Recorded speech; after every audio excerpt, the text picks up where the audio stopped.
নবী সাল্লাল্লাহু আলাইহি সাল্লাম খুলবেন কাগজপত্র, দেখবেন যে উম্মত, যেই ছেলে বাবা 365 দিন খোদার, এক বছরে কোনো দিন ফজরের নামাজ পড়ো নাই, হায় নাফরমান। নবী যখন দেখবে 30 বছর আমার উম্মত সুদ খাইছে, 60 বছর বয়স বিড়ি সিগারেট ছাড়া একটা দিন চলে নাই, 60 বছর বয়স এই পর্যন্ত টেলিভিশন, নাটক, সিনেমা, চা দোকানের নর্তকী দেখে হায়াত শেষ করছে, সারা রাত আমার নওজোয়ান উম্মত উলঙ্গ ছবি আর নারী, মোবাইলে জিনা ব্যভিচারের দৃশ্য দেখছে বছরের পর বছর, দিনের পর দিন।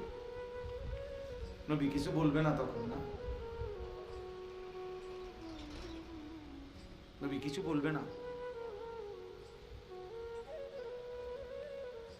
নবী বলবে আসো আমি সুপারিশ করে দিয়ে দিই তোমার বেহেশত। তাহলে তিনি 23 বছরে হালাল হারামের কথা বললেন কেন? পাক নাফাকের কথা বললেন কেন? নবীজি সাল্লাল্লাহু আলাইহি সাল্লাম শরীয়তের বিধান তাহলে বললেন কেন? এই কোরআন নাজিল হয়েছে কার জন্য? তাইলে নবীজি 23 বছরের এতগুলো হাদিস তাইলে কার জন্য? এগুলো যদি কোনো কামে না লাগে, এগুলো যদি দরকারি না হয়, তো এটা কার জন্য নাজিল হয়েছে? ইনসাফ করেন। একজন বললাম, আমি বললাম না আমি ভোটের প্রার্থী না, একজনও যদি আল্লাহর বান্দা, একটি আল্লাহর বান্দাও যদি বুঝে, খোদার কসম আমার বলা সার্থক। আপনি ভাবেন আল্লাহর নবী সাল্লাল্লাহু আলাইহি সাল্লাম তখন, উর্দু কিতাবে আমরা পড়ছি, হায় নবী তখন চোখের পানি ফেলবে, কাঁদবে নবী, আর নবীজি বলবে উম্মত এই আমলনামা আমার, আমি শ্রেষ্ঠ নবী, আখেরি নবী, তুমি আমার শ্রেষ্ঠ উম্মত হয়ে এটা কি আনছো? আমার উম্মত শ্রেষ্ঠ উম্মত হয়ে 30 বছর মিথ্যা বলে? শ্রেষ্ঠ নবীর উম্মত 30 বছর ওজনে কম দেয়?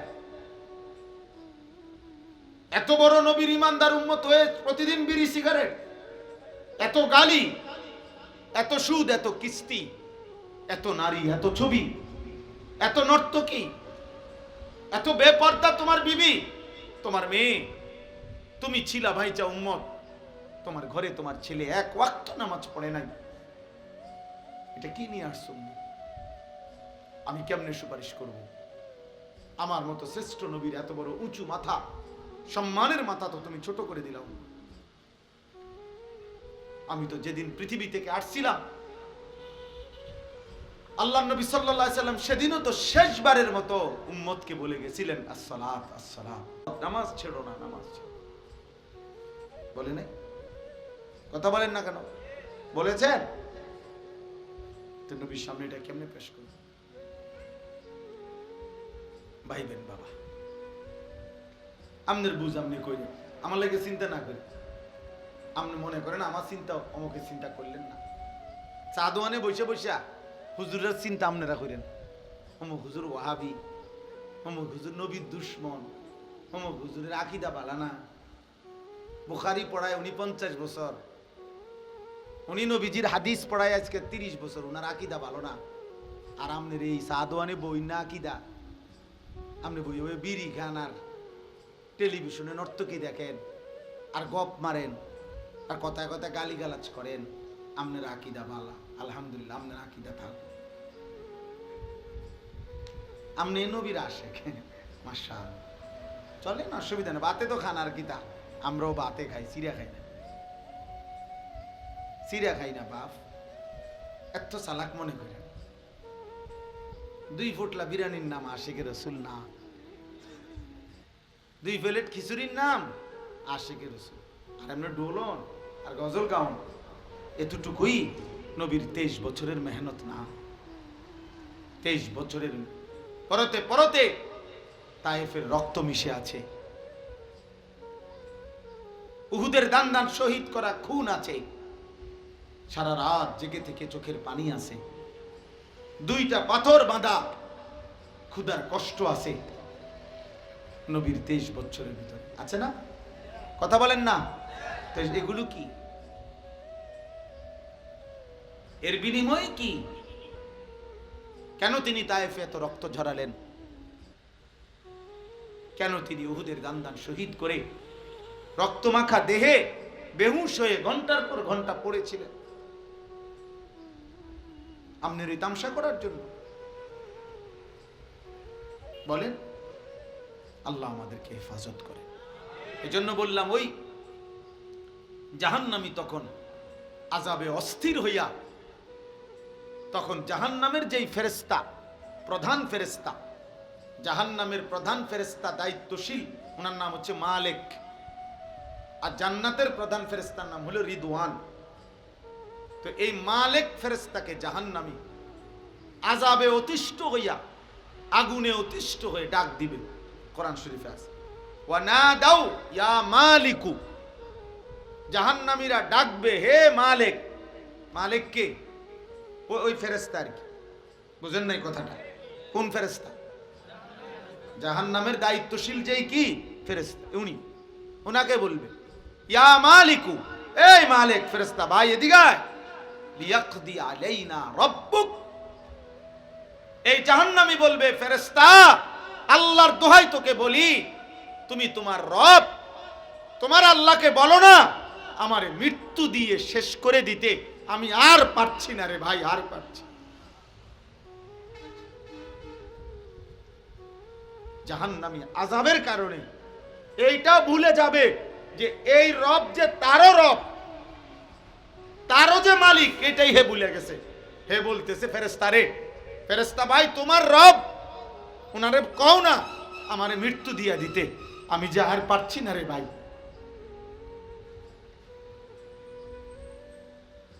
কি মনে করছেন দোস্ত? আখিরাত মামুলি, জাহান্নামের আযাব খামখেয়ালি। ছেলেরা তোমরা কি বুঝে, কি হিসাবে আমার বাপ, একটা ছেলেও যারা এক ওয়াক্ত নামাজ পড়ো না, প্রিয় সন্তান, কেন এমন করতেছ? যারা কোনোদিন ফজরের নামাজ পড়ো না বাপ, এমন কেন করছেন? প্রতিদিন যারা বিড়ি সিগারেট খান, আসলে আপনি কি ভাবতেছেন? আমাদের কাছে আমার হাত জোড় করে অনুরোধ, যারা সুদ খান, কিস্তি নেন, এই হারামখোর, আপনি কি মনে করতেছেন? আসলে কি মানে আপনি সুপারিশ নিবেন কেমনে? কেমনে সুপারিশ নিবেন? কেমনে নবীজির? জিলাপি দিয়া? কথা বলে না। আপনি ফেরেশতারে জিলাপি দিবেন, ফেরেশতারে বিরিয়ানির পোটলা দিবেন নাকি? তো কি আসলে কি? আপনারা বলেন, ইনসাফ করেন, ইনসাফ, ইনসাফ করিয়েন। আমি যদি আর কোনোদিন না আসি, একবারই আসলাম, একবারই বলে গেলাম।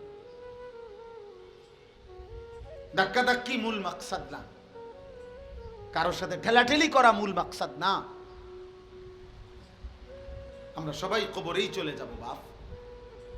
ইনসাফ করে বলেন কেন? তাইলে এই যদি হালাল হারাম, নবীর একজন উম্মত যদি হালাল হারাম মানার কোনো দরকারই না হয়, তো হালাল হারামের কথাগুলো কেন বলা হইল তাইলে? আরে বলেন না কেন, কেন বলা হইল তাইলে? পাক না ফাকের কথা বলছে তাইলে কার জন্য? নবীর সুন্নাত গুলো তাইলে কার জন্য? কে মানতো বললে আমারে কোন? আমার কথা বুঝতেছেন আপনারা? আপনার বিচারে কি কয়? আপনার বিবেকে কি বলে? আপনার ইনসাফ করে মাথা খাটা, আমি কোনো ফককে যাইয়েন না। আপনার আমি কোনো আমার দলে বা আমার দরবার আমার মুরিদ বানানোর জন্য কোনো কাগজ লই আইছি না। আমি আমার পথে আসছি, আমি আমার পথে যাবো, কিন্তু আপনার বিবেক কি বলে? 365 দিনে যে কোনো দিন ফজরের নামাজ কোনো দিন পড়ে নাই এই হাইওয়ান নবীজিরা আসে? কথা বল না। হ্যাঁ, তো আপনার বিবেকে বলে এটা? বলেন না, আপনার বিবেকে কয় এটা নবীরা আসে? এক বছরে কোনোদিন ফজরের নামাজ পড়লি না নাফরমান, তুই কেমনে নবীরা আসে? আরে মিথ্যাবাদী, এত বড় মিথ্যুক মুসলমান হয় কেমনে? এত বড় ধোঁকাবাজ মুসলমান হয় কেমনে? এত বড় প্রতারণা। আমি এই জন্য উদাত্ত কণ্ঠে সবসময় বলি, যে হে আল্লাহর বান্দারা, পীর বলেন, মাশায়েখ বলেন, ওলামা বলেন, বক্তা বলেন, কমপক্ষে ভাই আমি হাত জোড় করে অনুরোধ করি, আপনি আপনার পক্ষের অনুসারী যে কয়জন, যার যে কয়জন, অগরে আখিরাতের ব্যাপারে ধোঁকা দিয়েন না, অগরে আখিরাতের ব্যাপারে ধোঁকা দিয়েন না, আখিরাতের ব্যাপারে ধোঁকা দিয়েন। সামান্য কয়টা টাকা পয়সা কিংবা সামান্য একটু দুনিয়াবি মুনাফা, এর জন্য কোন আল্লাহর বান্দাকে ধোঁকা দিয়েন। আপনার অনুসারী আপনার কাছেই থাকুক, আপনার মুরিদ আপনার কাছেই থাকুক, পরে আপনি আপনার মুরিদ সাথে নিয়ে নবী সাল্লাল্লাহু আলাইহি সাল্লামের একটা একটা সুন্নাতের উপরে ওঠেন, আমল করে, কোরআনের একটা একটা হুকুমের উপরে চেষ্টা করে। আপনি যদি বলেন হুজুর আমনগো মধ্যেও তো কত কমতি আছে, হুজুরগো মধ্যেও তো কত দোষের অভাব নেই, হুজুররাও তো কত আমল করে না, হ্যাঁ করে না, আমি তো বলি আমরা কি বেহেশতের থেকে আসছি এখন? তো তাইলে আমি কি বেহেশতের থেকে আসছি? আমি ক্যান্টনমেন্ট থেকে আসছি, কুমিল্লা ক্যান্টনমেন্ট। তাইলে আমার যদি ত্রুটি হয় তো আপনি আমার লেগে দোয়া করবেন। আমরা আপনাদের জন্য দোয়া করি না? তো আমরা আপনাদের কাছ থেকে দোয়া প্রাপ্য না? কথা বলেন না কেন? তো আপনি আমার জন্য দোয়া করবেন যে আল্লাহ আলেমদেরকে, হুজুরদেরকে আল্লাহ ওনাদেরকেও নেক আমলের তৌফিক দেন, ওনাদেরকেও জান্নাতওয়ালা আমলের তৌফিক দেন। তা ভালো না? আপনার জন্য আমি দোয়া করছি, আপনি আমার জন্য দোয়া করবেন। আল্লাহ যেন আমার ঘাটতি ফুরায় দেয়, আমার মধ্যে যেটা কমতি আল্লাহ যেন এটা পূরণ করে দেয়। আমি তো বেহেশতে আমার নামে তো কি টেন্ডার হয়ে যায় নাই?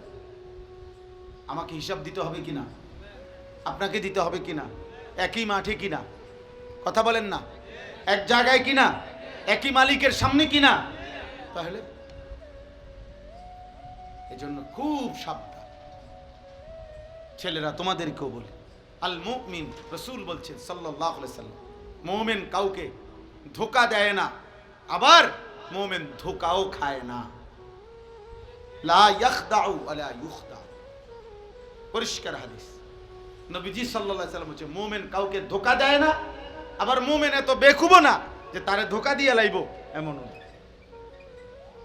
আপনারা শুনেন নাই এমন বুজুর্গদের কথাও আছে যারা 70 বছর আল্লাহর ইবাদত করছে, 90 বছর আল্লাহর ইবাদত করছে, মৃত্যুর মুহূর্তে ইবলিস শয়তান আইসা বলছে আমি তোর রব, আমি তোর উপরে খুশি হইয়া তোর সব মাফ করে দিলাম, নামাজ আর কোনো আমল করতে হবে না। তো বহু আউলিয়া কেরামের জীবনীতে আছে, ওনারা ওই মুহূর্ত বলছে তুই শয়তান। কারণ কোন ইমানদারের উপরে আল্লাহর হুকুমে ইমানদারের নিঃশ্বাস পর্যন্ত ইবাদত আমল মওকুফ হতে পারে না। না না না, দৈন্তান নয় কেন? অতএব তুই শয়তান, বোঝা যায়। কোরআনুল কারীমের মধ্যে আছে ওয়া'বুদ রাব্বাকা হাত্তা ইয়াতিয়াকাল ইয়াকিন। আল্লাহ তাআলা বলছে বন্ধু, মৃত্যু আসা পর্যন্ত আপনি আপনার রবের ইবাদত করুন। ফাস্তাকিম কামা উমিরতা, কোরআনুল কারীমে আছে। আমাদের নবীকে আল্লাহ বলছে বন্ধু, আপনাকে যে আদেশগুলো করা হয়েছে দ্বীন শরীয়তের নামে, আপনি দৃঢ়তার সাথে, মজবুতির সাথে অটল থাকেন, একটি বিধানও ছাড়বেন না, এক সুতাও। এজন্য নবীজি বলছে সাল্লাল্লাহু আলাইহি সাল্লাম যে হে মক্কাবাসী, আমার ডান হাতে যদি সূর্য এনে দাও, বাম হাতে যদি চাঁদও এনে দাও, আর আমাকে যদি বলো আমার কালেমার দাওয়াত ছেড়ে দিতে, আল্লাহর কসম আমি ছাড়বো না। তামাম দুনিয়া দিলেও আমি ছাড়বো। তো রাসূলুল্লাহ সাল্লাল্লাহু আলাইহি সাল্লাম বলছে। তো এই জন্য বললাম, জাহান্নামী বলবে হে ফেরেশতা মালিক, তোমার রবকে বলো আমাকে মৃত্যু দিতে। মানে ইনি যে তার রব, হে তুমি, আমরা দেশে কয় না বেড়া এমন পিঠা পিটমু, বাপের নাম শুদ্ধা তোর 14 গোষ্ঠীর নাম ভুলাই দেব। জাহান্নামের আযাবে নাফরমান তার নিজের রবের কথাই বলেছে। ক্বালা ইন্নাকুম মাকিসুন, কোরআনে আল্লাহ বলে ওই ফেরেশতা মালিক বলবে না ভাই, আর কোনোদিন তুমি মুক্তি পাবা না, এখানেই তোমাকে অনন্তকাল এভাবেই আযাবে পড়ে থাকতে হবে। ক্বালা ইন্নাকুম মাকিসুন। এভাবেই পড়ে থাকো, অবস্থান করতে থাকো, আর কোনোদিন ফিরবা না। আফামা নাহনু বিমাইতিন। আল্লাহ বলেন জান্নাতি বান্দা জাহান্নামীকে ডাক দিয়ে বলবে, জাহান্নামী ভাই মনে রেখো ভাই, আর কোনোদিন তোমার কিংবা আমার কারোই মৃত্যু হবে না। অতএব আমার সুখ আর শেষ হবে না, তোমারও দুঃখ আর কোনোদিন শেষ হবে না। আফামা নাহনু বিমাইতিন। আর কোনোদিন আমাদের কারোই মৃত্যু হবে না। জান্নাতও চিরস্থায়ী, জাহান্নামও চিরস্থায়ী। আল্লাহ মাফ করে দেন। আম আবরামু আমরান ফাইন্না মুবরিমুন। এটা বড় সাংঘাতিক কথা।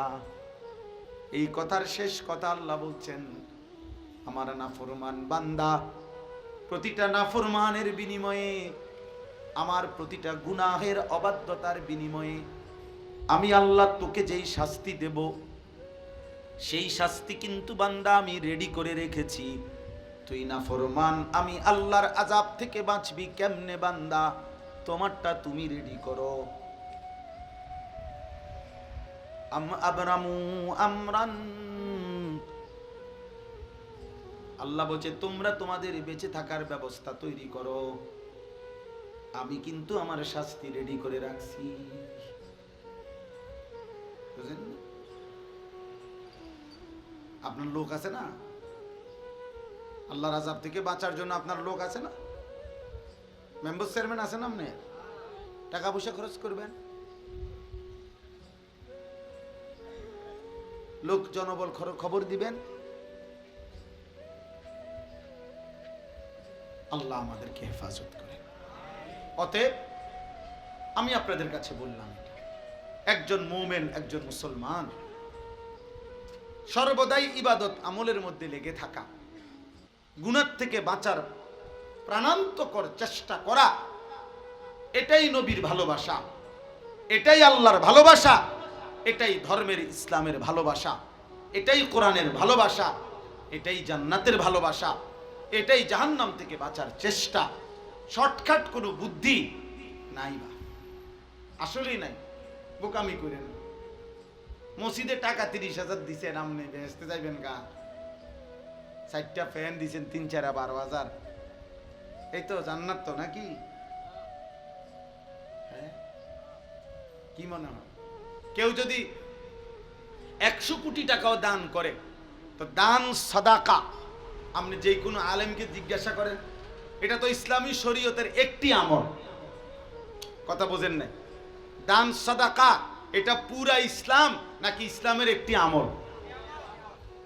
এটা তো একটি আমল, এটা 100 কোটি টাকাই হোক না, কিন্তু এটা তো একটা আমল। তো নামাজ, রোজা, হজ, যাকাত, জিকির, তেলাওয়াত, হালাল হারাম, গুনাহ থেকে বেঁচে থাকা, এগুলো কার জন্য? এই বিধান তাহলে কার জন্য? অতএব মস্কারি করেন, কোন রকমে কবরে যাইলে হবে না, কোন রকমে কবরে যাবেন। আমার কাছে আরবি কিতাব আছে, এই কিতাবে একটা আশ্চর্য কথা লিখছে, কলিজা কাঁপানো কথা। মনে করেন উনি লিখছে যে, হে আল্লাহর বান্দা, দুনিয়ার দুঃখ কষ্ট পেরেশানি থেকে, অস্থিরতা থেকে বাঁচার জন্য মানুষ অনেক সময় বলে, এতে বালা ছিল যদি মরে যেতাম, বলে না? যদি মরে যাইতাম, মহিলারা বেশি বলে, মহিলাদের এই বদভ্যাস বেশি, একটু থেকে একটু 19-20 হইলে, হ্যাঁ খোদা আমারে মরণ দে না কা, আমার উপরে খোদার গজব পড়ে না কা, আমি মরি না কা। মানে হলো উনি বুঝাইতে চাচ্ছে, আমি যদি মরে যাই তাহলে আমার এই পেরেশানির থেকে আমি কি হয়ে যাব? মুক্ত হয়ে যাব। তো ওই বুজুর্গ বলছেন, হে আল্লাহর বান্দা, দুনিয়ার সামান্য পেরেশানির থেকে মুক্তির জন্য তুমি তো মৃত্যু কামনা করলা, কিন্তু কবরে গিয়া যদি তোমার উপরে আযাব শুরু হয়, যন্ত্রণা শুরু হয়, জাহান্নামের আযাব শুরু হয়, এবার তুমি কি কামনা করবা? তুমি বলো।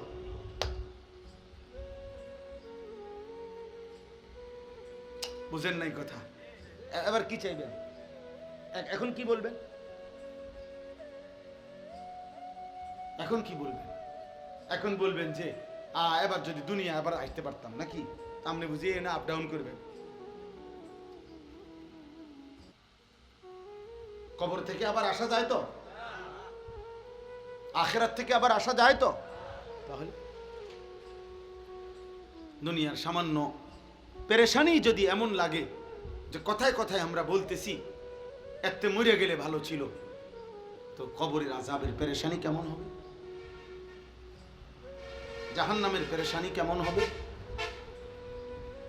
আল্লাহ আমাদেরকে হেফাজত করেন।